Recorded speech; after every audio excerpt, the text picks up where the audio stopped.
Hello friends, இன்னைக்கு நம்ம சேனல்ல ஒரு பெர்ஃபெக்ட் பெங்காலி ஸ்வீட்டான ரசகுல்லா எப்படி செய்யறதுன்னு பார்க்க போறோம். இந்த ரசகுல்லா செய்யிறது ரொம்ப ஈஸி. பட் செஞ்சு கொடுத்தீங்கன்னா எல்லாரும் ரொம்ப விரும்பி கேட்டு வாங்கி சாப்பிடுவாங்க. நம்ம வீடியோல வர ஸ்டெப்ஸ் கரெக்ட்டா ஃபாலோ பண்ணீங்கன்னா நீங்களும் உங்க வீட்ல இதே மாதிரி ஜூஸியான ரசகுல்லா கண்டிப்பா செய்ய முடியும். அதுக்கு முன்னாடி நீங்க நம்ம சேனலுக்கு ஃபர்ஸ்ட் டைம் வரீங்கன்னா சப்ஸ்கிரைப் பண்ணி வெச்சுக்கோங்க. கூடவே அந்த பெல் சிம்பலையும் கிளிக் பண்ணி வெச்சுக்கோங்க. Welcome to Million Recipes. Rasgulla செய்யிறதுக்கு ஃபர்ஸ்ட் நம்ம பன்னீர் ரெடி பண்ணனும். அதுக்கு நான் ஒரு பாத்திரத்துல 1 லிட்டர் அளவுக்கு நல்ல full cream milk சேர்த்துக்கிறேன். இதுல கவனிக்க வேண்டிய விஷயம் பாத்திரம் வந்து நல்ல அடி கனமானதா பார்த்து எடுத்துக்கணும். ஏனா நம்ம பால்ல சுத்தமா தண்ணி சேர்க்காம கொதிக்க வைக்க போறோம். அதனால அடி கனமில்லாத பாத்திரம் எடுத்தீங்கன்னா அடி பிடிக்கிறதுக்கு வாய்ப்பு இருக்கு. சோ அடி கனமான பாத்திரமா பார்த்து எடுத்து 1 லிட்டர் அளவுக்கு பால் சேர்த்துக்கலாம். பால் வந்து கண்டிப்பா full cream milk தான் சேர்க்கணும். இப்போ இந்த பால் நல்லா கொதிச்சி பொங்கி வர வரைக்கும் வேக வச்சுக்கலாம். இப்போ பாருங்க பால் நல்லா கொதிச்சு பொங்கி வந்துட்டு இருக்கு. பால் பொங்கி வந்ததுக்கு அப்புறமா ஸ்டவ் கம்ப்ளீட்டா ஆஃப் பண்ணிடுங்க. இந்த ஸ்டேஜ்ல நான் 2 டேபிள் ஸ்பூன் லெமன் ஜூஸ் எடுத்து வச்சிருக்கேன். இது கொஞ்சமா சேர்த்து பால் நல்லா திரிஞ்சு வர அளவுக்கு கலந்து விட்டுக்கலாம். இந்த மாதிரி இந்த பால்ல இருக்க அந்த பன்னீர் தனியா தண்ணி தனியா கம்ப்ளீட்டா பிரிஞ்சு வரணும். அந்த அளவுக்கு நம்ம லெமன் ஜூஸை கொஞ்சமா சேர்த்து தனியா பிரிச்சு எடுத்துக்கலாம். ஒருவேளை நீங்க லெமன் ஜூஸ் சேர்த்து பன்னீர் தனியா உங்களுக்கு பிரிஞ்சு வரலனா இன்னொரு டேபிள் ஸ்பூன் லெமன் ஜூஸ் சேர்த்து கலந்து விட்டீங்கன்னா உங்களுக்கு தனித்தனியா பிரிஞ்சு கிளியரா கிடைச்சிரும். இப்போ நான் மீதி இருக்க லெமன் ஜூஸும் சேர்த்து நல்லா கலந்து விட்டுட்டு இருக்கேன். இப்போ பாருங்க பன்னீர் நல்லா பிரிய ஆரம்பிச்சிருக்கு. ஸ்டவ் கம்ப்ளீட்டா ஆஃப் பண்ணிட்டு தான் லெமன் ஜூஸ் சேர்க்கணும். அப்பதான் நமக்கு பன்னீர் வந்து நல்லா சாஃப்ட்டா கிடைக்கும். இப்போ பாருங்க பன்னீர் தனியா தண்ணி தனியா நல்லா க்ளீனா பிரிஞ்சு வந்துருச்சு. இப்போ அடுத்ததா ஒரு பவுல் வச்சிருக்கேன். இந்த பவுல்ல நல்ல ஒரு க்ளீனான துணி எடுத்து விரிச்சு வெச்சுக்கலாம். இப்போ அந்த பன்னீரையும் தண்ணியும் நம்ம ஃபில்டர் பண்ணி பிரிச்சு எடுக்க போறோம்.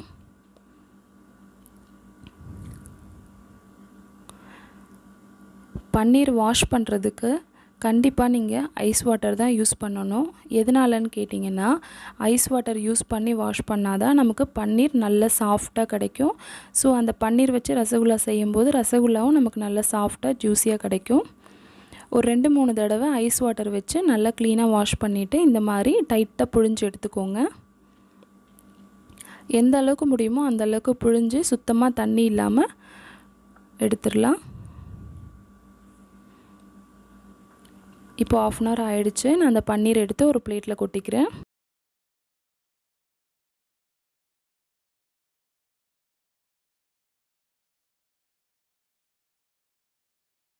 நம்ம ரசகுல்லா நல்ல சாஃப்ட்டா ஜூஸியா வரதுக்கு நம்ம 2 முக்கியமான விஷயம் ஃபாலோ பண்ணனும். அதுல ஃபர்ஸ்ட் ஒன் வந்து இந்த பன்னீரை எந்த அளவுக்கு நம்ம டைம் கொடுத்து நல்லா சாஃப்ட்டா பிசைஞ்சு எடுக்கறோமோ அந்த அளவுக்கு நம்மளோட ரசகுல்லா ரொம்ப சாஃப்ட்டா ஜூஸியா கிடைக்கும்.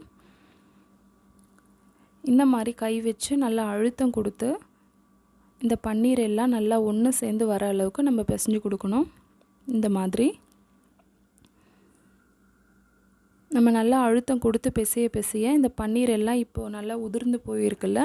நம்ம ஒரு 1/4 மணி நேரத்துல இருந்து ஒரு 20 minutes வரைக்கும் நம்ம பிசைய இந்த பன்னீர் எல்லாம் ஒண்ணு சேர்ந்து நல்ல ஒரு சாஃப்ட்டான மாவு மாதிரி கிடைக்கும்.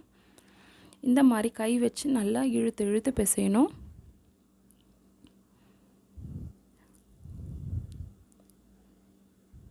அப்பதான் அதுல இருக்க அந்த கிரானுல்ஸ் மாதிரி இருக்குறது எல்லாம் நல்லா சாஃப்ட் ஆயிட்டு மாவு மாதிரி நமக்கு சாஃப்ட்டா கிடைக்கும். இப்போ நான் ஒரு 20 minutes இந்த மாவு பிசைஞ்சிட்டேன். இப்போ பாருங்க எந்த அளவுக்கு சாஃப்ட்டா இருக்கு பாருங்க. நீங்க பிசைஞ்சு எடுக்கும்போது இந்த அளவுக்கு சாஃப்ட்டா இருக்கணும். இப்போ இதில இருந்து நம்ம ரசகுல்லா பால்ஸ் செய்யிறதுக்கு ஆரம்பிச்சிரலாம். ஒரு சின்ன உருண்டை எடுத்து இந்த மாதிரி நல்லா சாஃப்ட்டா உருட்டிக்கலாம். இதில் எந்தவித கிராக்ஸும் இல்லாமல் நல்லா ஷைனாக உருட்டி எடுக்கணும். அதே மாதிரி நமக்கு ரசகுல்லா எந்த சைஸ்க்கு வேணுமோ சாப்பிடும்போது அதில் பாதி சைஸ்க்கு மட்டும் நீங்கள் உருட்டி வச்சா போதும். ஏன்னா நம்ம சிரப்பில் போட்டு வேக வைக்கும்போது நமக்கு டபுள் சைஸ் ஆகிட்டு கிடைக்கும். அதனால் கொஞ்சம் சின்னதாக போட்டிங்கனாலே போதும். அது நல்லா வெந்து வரும்போது நமக்கு சாப்பிட்றதுக்கு கரெக்டாக இருக்கும். இப்போ நான் எல்லா பால்ஸும் உருட்டி வச்சுட்டேன். அடுத்ததாக சுகர் சிரப் செய்கிறதுக்கு நான் ஒரு பாத்திரம் வச்சுருக்கேன். நான் 2 விஷயம் முக்கியமாக கவனிக்கணும்னு சொன்னேன். அதில் 2வது விஷயம் நீங்கள் பாத்திரம் சூஸ் பண்ணுறது. இந்த பாத்திரம் வந்து நல்லா ஆழமாகவும் இருக்கணும், அகலமாகவும் இருக்கணும். அப்போ தான் ரசகுல்லா வெந்து வர்றது கரெக்டாக இருக்கும். இப்போ இதில் நான் 300 கிராம் சர்க்கரை சேர்த்துருக்கேன். 1.5 கப் சர்க்கரை. 300 கிராம் சர்க்கரைக்கு 1 லிட்டர் அளவுக்கு தண்ணி சேர்க்கணும்.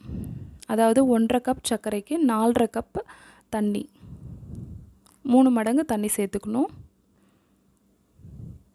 இப்போ இந்த சர்க்கரை நல்லா கரையிற வரைக்கும் வெயிட் பண்ணலாம். நல்லா ஹை ஃப்ளேம்லேயே வச்சு ஒரு 10 நிமிஷம் கொதிக்க விட்டால் நமக்கு ரெடி ஆகிடும்.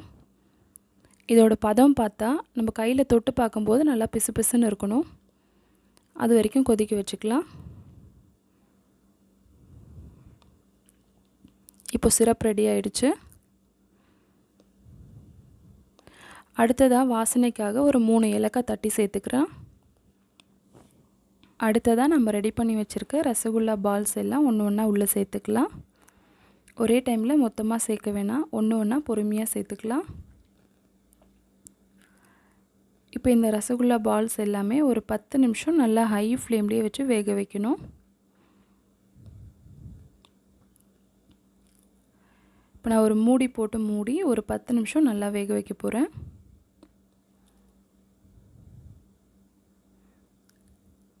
இப்போ 10 நிமிஷம் ஆயிடுச்சு. இதை ஓப்பன் பண்ணி லைட்டாக கலந்து விடலாம். ரசகுல்லா பால்ஸை கலக்க வேணாம், சுகர் சிரப்பை மட்டும் லைட்டாக கலந்து விட்டால் போதும். மறுபடியும் மூடி போட்டு மூடி இன்னொரு 10 நிமிஷம் வேக வச்சுக்கலாம். இப்போ நான் ஓப்பன் பண்ணுறேன். பாருங்கள் ரசகுல்லா எல்லாம் எவ்வளோ சூப்பராக ரெடி ஆகிருக்குன்னு. அவ்வளோதான் ஃப்ரெண்ட்ஸ், நம்மளோட ஜூஸியான ரசகுல்லா ரெடி ஆகிடுச்சு. நீங்களும் இந்த ஸ்டெப்ஸ் எல்லாம் ஃபாலோ பண்ணி உங்கள் வீட்டில் பர்ஃபெக்டான ரசகுல்லா செஞ்சு பார்த்துட்டு உங்களோட ஃபீட்பேக்கை எனக்கு கமெண்ட்ஸில் சொல்லுங்கள். இதே மாதிரி இன்ட்ரெஸ்டிங்கான ரெசிபீஸ்லாம் பார்க்குறதுக்கு மில்லியன் ரெசிபீஸ்க்கு கண்டிப்பாக சப்ஸ்கிரைப் பண்ணுங்கள். எந்த அளவுக்கு ஜூஸியாக வந்திருக்கு பாருங்கள்.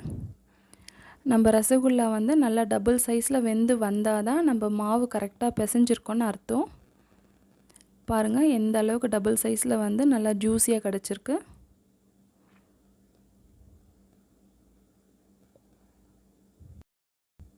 Thank you for watching.